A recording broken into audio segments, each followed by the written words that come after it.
What's going on, ladies and gentlemen? Welcome back to the Fringe. If you were here the other day, we talked about how Mark Carney's election campaign is compromised by the CCP and by all realms should be not taken seriously at this point. In fact, I think they should just call the election for Pierre, go to the polls, and just say, look, you guys are cheating. We're not going to do it anymore. I mean, Mark Carney has an extensive resume for stealing people's ideas, stealing people's platforms. We've seen him steal everything, including his thesis while in college. But now the question comes along as to Beijing's real corruption in our election. As I've stated in all those other videos, as you've stated in the comments before, we have multiple corrupt MPs in the House of Commons. We have yet to learn their names. We have yet to learn who they are. Whether or not we'll ever know is, I guess, anybody's guess. But now as we head into the election, I want to bring everybody's attention to Paul Chang. Is it Chang? I believe it's pronounced Chang. Regardless, about a week ago, Paul Chang left the Canadian election over bounty comments that he made. Now, keep in mind, Mark Carney backed Paul Chang and said, I support him. I support him. This was a teaching moment. It's okay that he threatened somebody's life. It's okay that he threatened somebody's safety to hand them over to Beijing for God knows what.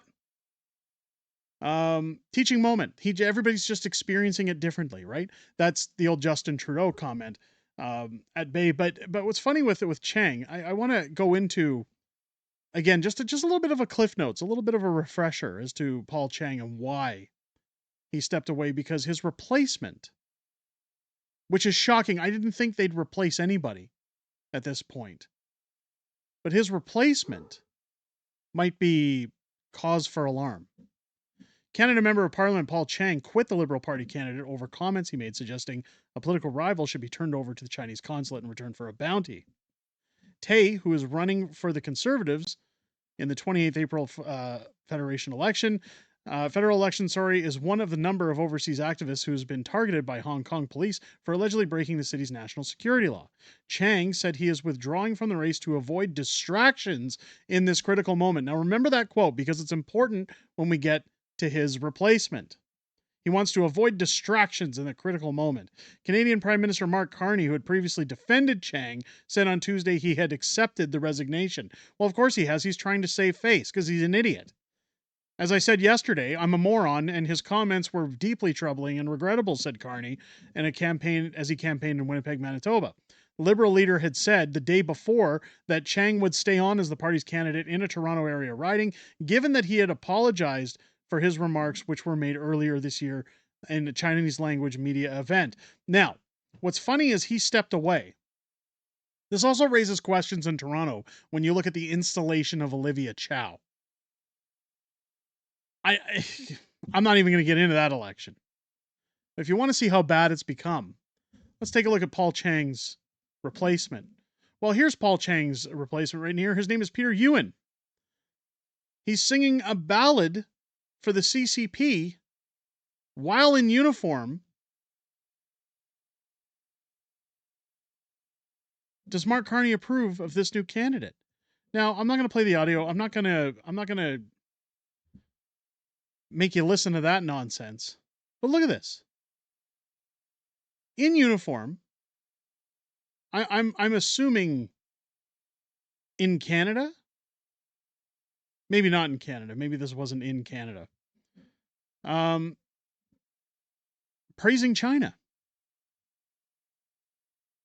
And the other guy said he dropped out because he didn't want to cause distractions or he didn't want to cause any issues at this sensitive time. What the hell is this? Like, why is this the future of our elections now that we belong to Beijing? I know everybody's already screaming yes in the comments below, but it really raises my questions as to what are we moving into with this next federal election? What is really at risk here? You know, people talk about you're either voting for China or you're voting for our partnership with the United States. You're voting for a freer, more economic, powerful Canada. If you vote with Pierre, you're voting for Canada first.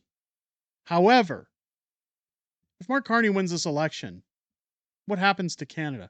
With these kind of candidates, with reports that we're not allowed to know who's compromised within the House of Commons, what does this mean for Canada moving forward?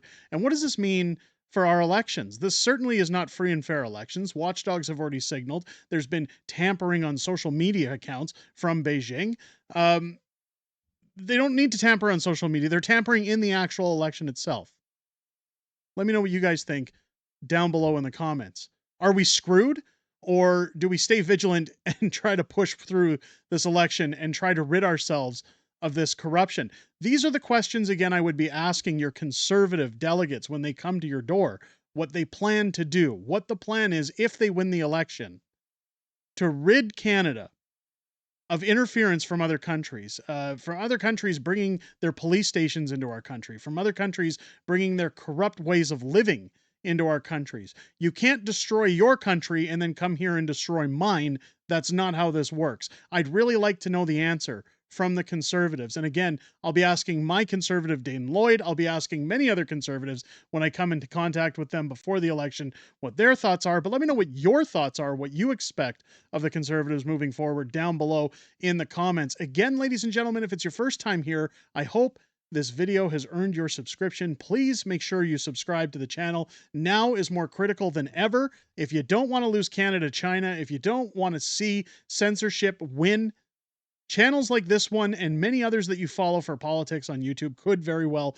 disappear if Mark Carney wins this next election. We all know how he feels about censorship, and under the guise of Beijing, it's only going to get worse.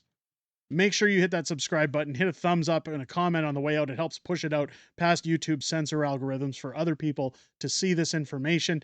Also, turn on your bell for all notifications so that when you're told when any new content drops on this channel or any other channel that you follow, join me live here on the channel every Friday night for Friday Night Fringe, our live streaming show, where I'll be joined by my beautiful wife, Mrs. Fringe, as we go back and forth throughout everything that happened this week in politics, everything we know that's coming up in the week ahead, as well as back and forth within the greatest YouTube community on the platform.